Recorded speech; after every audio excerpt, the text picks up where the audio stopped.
Se você pudesse ser qualquer pessoa do mundo, por que continua sendo exatamente a mesma? Essa pergunta parece simples, mas ela é o coração de um dos livros mais importantes do Dr. Joe Dispenza, Quebrando o Hábito de Ser Você Mesmo. E antes que você responda com pressa, observe a sua vida com honestidade. Os cenários mudam, o emprego muda, a cidade muda, as pessoas ao redor mudam, mas o enredo é sempre o mesmo. A mesma ansiedade que aparece na mesma hora, a mesma irritação com os mesmos gatilhos, a mesma sensação no fim do dia de que algo deveria ser diferente e nunca é. Dispenza afirma uma coisa que incomoda. Isso não é azar, não é destino e não é culpa dos outros. Isso é um hábito, e não um hábito qualquer, como roer unhas ou dormir tarde.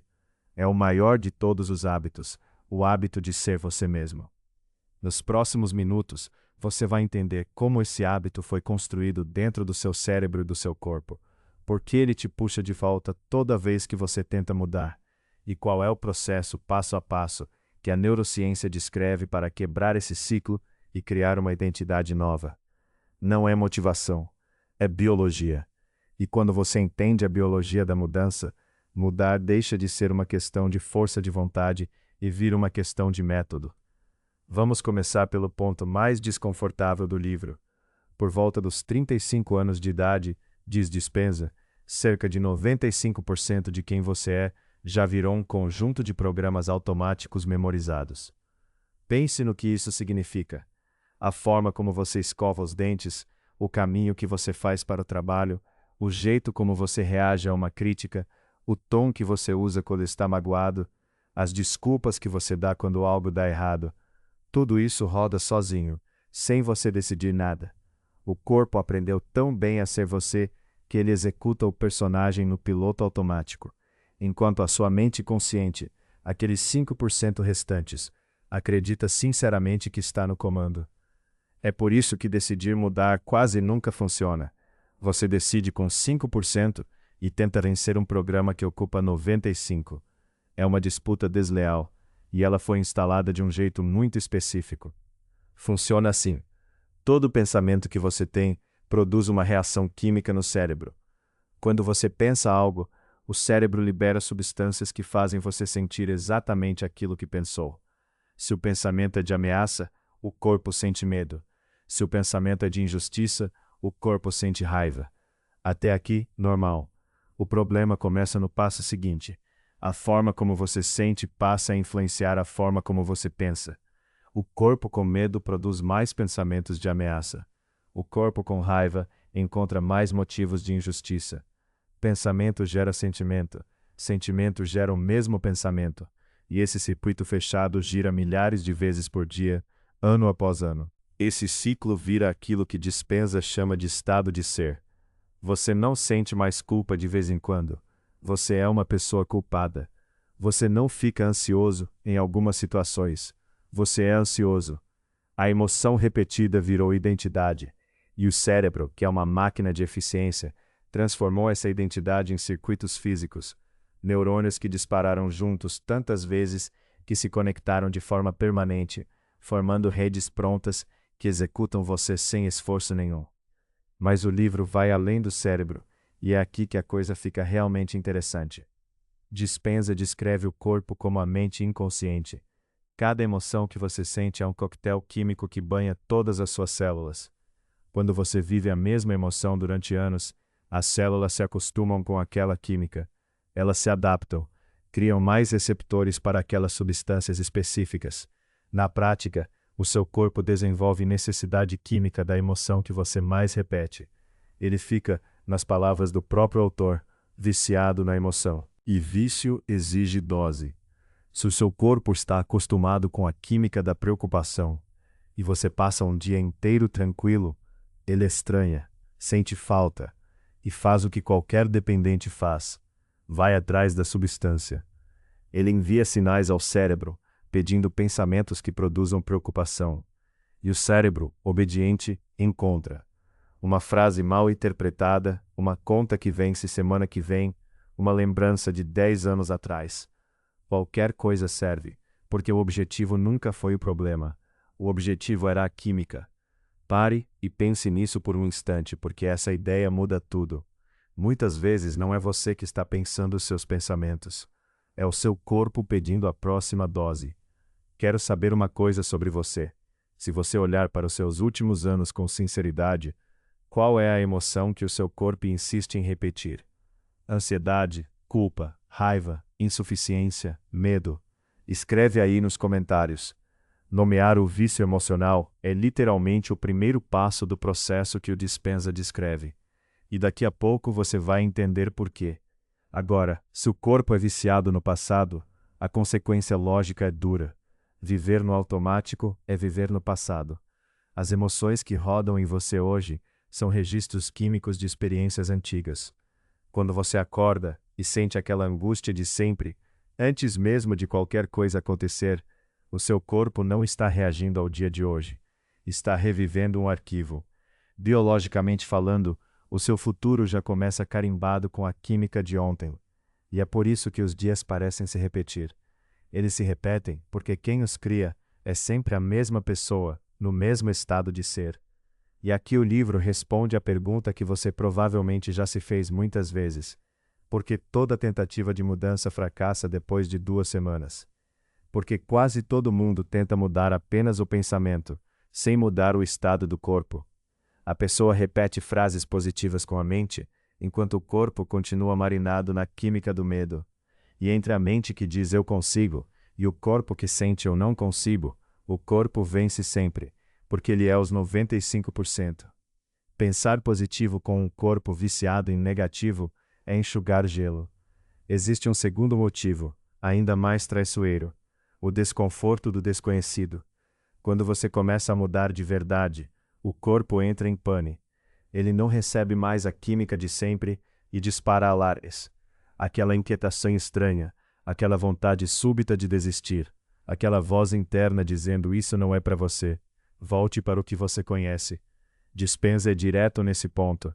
Esse desconforto não é sinal de que você está errando. É sinal de que está funcionando. É a abstinência do seu antigo eu. O corpo chama o familiar de segurança e chama o desconhecido de perigo, mesmo quando o familiar é uma vida que te faz sofrer. A maioria das pessoas interpreta esse alarme ao contrário. Conclui que a mudança não é natural e volta. E ao voltar, reforça o circuito antigo, que fica ainda mais forte para a próxima tentativa. Anos disso, e a pessoa se convence de que ela é assim mesmo, de que não nasceu para mais. Não é verdade. Ela só nunca soube que estava lutando contra a própria química com as armas erradas. Então, quais são as armas certas? A resposta do livro começa num lugar inesperado: o momento presente. Dispenza chama o momento presente de generoso, porque é o único ponto no tempo onde o passado não manda. Enquanto a sua atenção está presa nas memórias, ou ocupada antecipando problemas, você está reforçando os circuitos velhos. Mas quando você consegue trazer a atenção inteira para o agora, algo notável acontece no cérebro. Os programas automáticos perdem o combustível. Sem atenção, um circuito neural não dispara, e o circuito que para de disparar começa aos poucos a se desfazer. A neurociência tem uma regra elegante para isso. Neurônios que disparam juntos se conectam. Neurônios que param de disparar juntos se separam. O portão de entrada para esse estado é a meditação. E antes que você revire os olhos, entenda o que ela é dentro desse método. Não é ritual religioso, não é esvaziar a mente, não é sentar bonito. É uma tecnologia para atravessar a mente analítica e falar direto com o sistema operacional. Funciona por causa das ondas cerebrais. Durante o dia, acordado e alerta, seu cérebro opera num ritmo rápido chamado beta, ótimo para resolver tarefas, péssimo para reprogramar padrões, porque nele a mente crítica bloqueia tudo que contradiz a identidade atual. Quando você relaxa profundamente, o ritmo desce para alfa e, mais fundo ainda, teta. Nesses ritmos mais lentos, a porta do subconsciente se abre. É o mesmo estado em que uma criança pequena absorve o mundo sem filtro. E o seu cérebro passa por esses estados naturalmente 2 vezes por dia, nos minutos logo depois de acordar e nos minutos antes de dormir. Por isso Dispenza insiste tanto na meditação da manhã e da noite. São as 2 janelas em que a guarda está baixa e o programa aceita a edição. E o que você faz com a porta aberta? Aqui entra a ferramenta mais poderosa do livro, o ensaio mental. O seu cérebro tem uma característica que parece falha de projeto, mas é o seu maior presente. Ele não distingue com clareza uma experiência vivida de uma experiência imaginada com intensidade. Nos estudos que Dispenza cita, pessoas que apenas imaginaram tocar piano todos os dias sem encostar em uma tecla desenvolveram mudanças cerebrais quase idênticas às de quem praticou de verdade. Pessoas que imaginaram exercícios de força ganharam força mensurável sem mover um músculo. Agora aplique isso à identidade. Quando você fecha os olhos e ensaia mentalmente, com riqueza de detalhes, a pessoa que você decidiu ser, como ela acorda, como ela fala, como ela reage ao problema que hoje te derruba, o seu cérebro instala circuitos novos, como se aquilo já estivesse acontecendo. Você está literalmente construindo o cérebro de uma pessoa que ainda não existe. O cérebro deixa de ser um registro do passado e vira um mapa do futuro. Mas falta uma peça, e ela é a que quase todo mundo ignora. Não basta ver a cena, é preciso sentir a emoção dela. Agora, antes de qualquer evidência. Lembra que o corpo aprende por química. Então a mudança precisa ser ensinada na língua do corpo, que é sentimento. Se você visualiza a vida nova, mas sente a frustração de ainda não tê-la, o corpo memoriza a frustração e continua criando a partir dela. O jogo virou de verdade quando você consegue sentir gratidão, plenitude, entusiasmo, como se o futuro já tivesse acontecido. A gratidão para a Dispenza é o estado mais poderoso de todos, porque o corpo entende gratidão como recibo de entrega. Quem agradece já recebeu. Quando você agradece antes, o corpo assume que o evento já ocorreu e recalibra toda a sua biologia em torno dessa nova informação. E isso desce até o nível mais profundo, os genes. A epigenética, que Dispenza explora bastante, mostrou que os genes não são sentença fixa. Eles são acionados ou silenciados pelo ambiente, e para uma célula, o ambiente é a química em que ela vive, ou seja, as suas emoções. Emoção nova, durante tempo suficiente, envia sinais novos, e sinais novos ativam genes de maneiras novas.